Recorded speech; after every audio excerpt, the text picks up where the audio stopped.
Hey friends, welcome back to OG Universe. Thanks for stopping by today. On the turntable, we're taking a look at the Mcfarlane Toys DC Multiverse Azrael from Batman Curse of the White Knight comic book series. Now, this figure was initially released in 2020. So right when McFarlane's took over the license for DC Comics and DC Multiverse, we got this figure as an initial release. Very surprised. And back in the day when I found this at Toys R Us here in Canada, I was blown away by the detail, the sculpt. This figure still holds up as one of the best McFarlane figures that he's put out. So let's take a quick look at the packaging. Now, I really like the packaging because it has some really nice artwork from Sean Gordon Murphy from the White Knight series. You got Azrael with that flaming sword, just beautiful.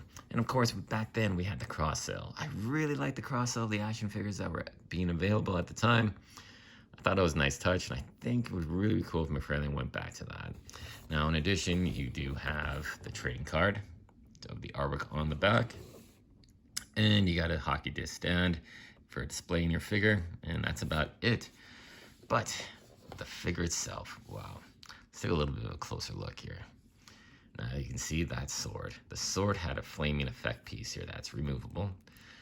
Slides over it. Now the sword isn't a really super soft material. It is a little harder, but you got to be careful when putting this on so you don't damage it or break it off. So, and it goes right to that hilt. Now the sword does have some sculpted detail. Yeah, that's pretty damn good. Really nicely done. In addition, the head sculpt. The head sculpt is phenomenal. That really captures that powerful Azrael. Now, of course, it is from the White Knight series, but in my opinion, this could definitely sub in as a regular Azrael. It doesn't have to be overly stylized to fit into your Team Detective Batman kind of lineup or something like that. But man, it's just so good. All the sculpted detail here. Beautiful, immaculate work. The paint detail is really nice as well. The gold definitely pops on the gauntlets. Now, there was one piece here that I was a little worried about. The cape. Now, the cape, you have these really nice pieces of kind of like a rubber material for the cape, and they drape really nice. They just move around. It's fantastic. But this part here that connects onto the shoulder pauldron is a really hard plastic.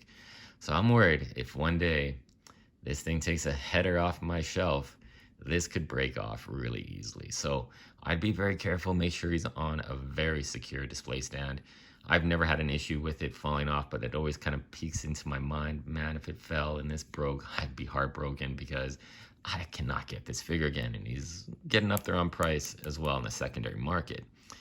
So overall, of course, this figure is just striking. You know, the paint apps, the sculpted detail, the sword, it's just a really phenomenal figure.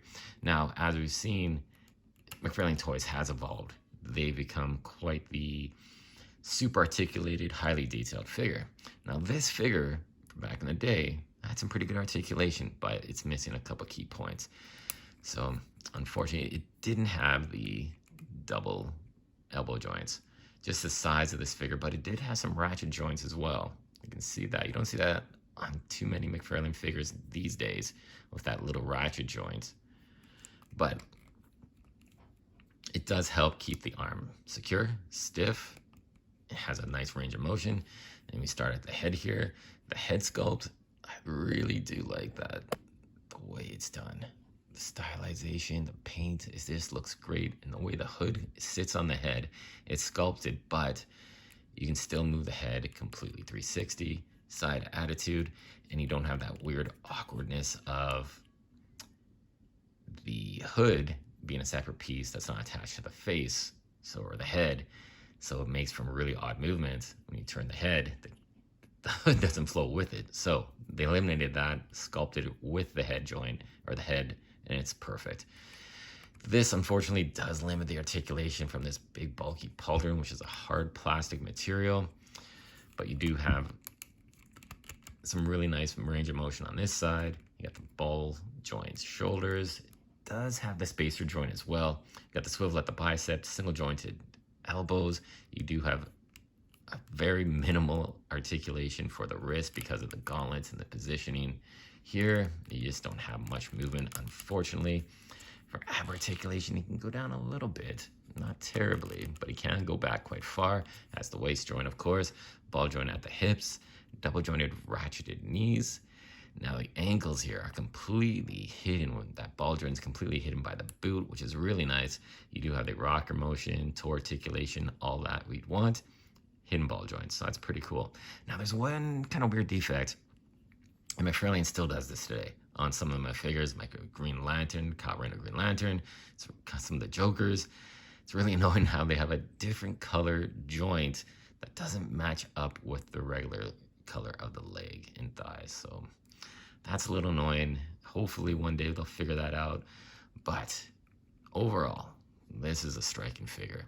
I'm so happy he's part of my collection. I just opened this figure up recently, and I was just like, why haven't I opened this figure up before? Why didn't I buy 2 of these figures? Because, man, it is phenomenal.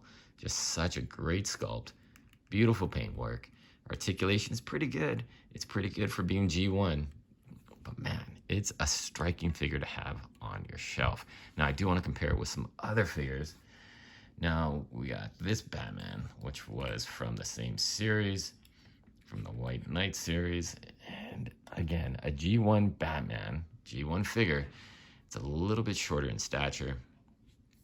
Again, limited articulation, doesn't have the ball joint or the double jointed elbows, but it still is a really striking figure. It has a presence to it. It captures the artwork perfectly, and it compares very well with this Batman. If you want to start that White Knight universe, they haven't made any figures in quite a bit since these guys and a couple other figures. And it's a little disappointing because there's so much new material. There's a new series that came out as well with Batman Beyond. That's just screaming for new action figures. Hopefully we get those in maybe 2024. But yeah, these 2 guys, very cool. Then we also got to put them with another Batman villain here. We got the Joker. This is from Infinite Frontier, very stylized Joker. Again, he can fit in with that really stylized versions of characters or with your regular comic book versions as well. I put him up here with Deathstroke from Rebirth as well. It's another really nice figure.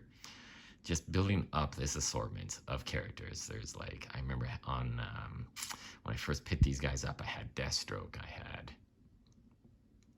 Azrael, then I had the Flashpoint, Thomas Wayne Batman, and then the Red Hood, and I'm like, oh my god, these figures are building up an incredible kind of team, and it's so cool to have these extra figures here.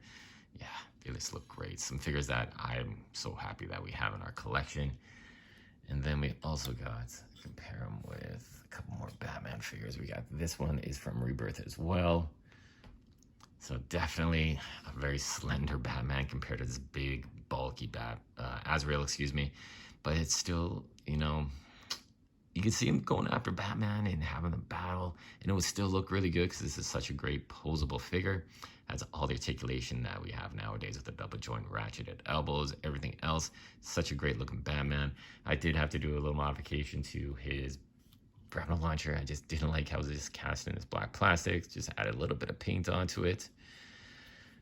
And then we'll compare him with probably my favorite Batman that has come out. And that is a Jim Lee Hush Batman in blue.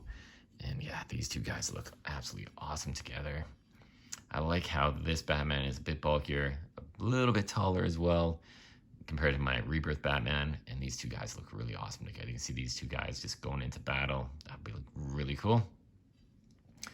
Now, this figure did have a gold label variant, which was extremely hard to get in Canada.